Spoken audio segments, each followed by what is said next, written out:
வணக்கம் மக்களே, நான் சத்யவர்ஷா. இந்திய அரசியல் அமைப்பு ஆலோசகராக பணியாற்றி வருகின்றேன்.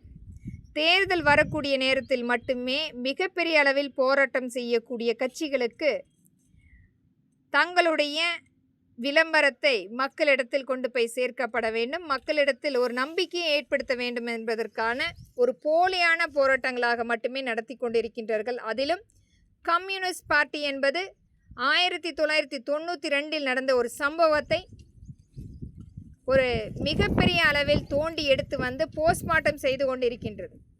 ஆனால் 5 வருடங்களில் 34,000 பெண்களுடைய மானம் பறிபோயிருக்கின்றது தமிழ்நாட்டில். அதுவும் இந்த திராவிட முன்னேற்ற கழகத்தினுடைய ஆட்சியில் எத்தனை தடவை அம்மக்களுக்குரிய போராட்டங்களை நடத்தியிருக்கின்றீர்கள். இது மாதிரியான ஒரு பொய்யான கட்சி நமக்கு தேவையா?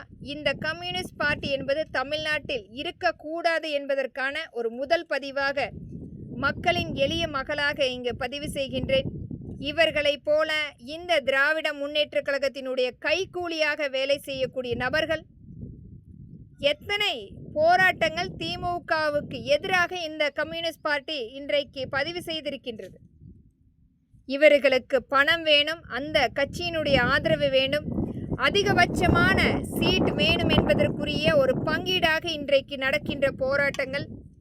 இது மாதிரியான ஒரு கம்யூனிஸ்ட் பார்ட்டி நம்முடைய தமிழ்நாட்டுக்கு வேண்டாம் என்பதை இங்கு திறன்பட வலியுறுத்துகிறேன். நன்றி.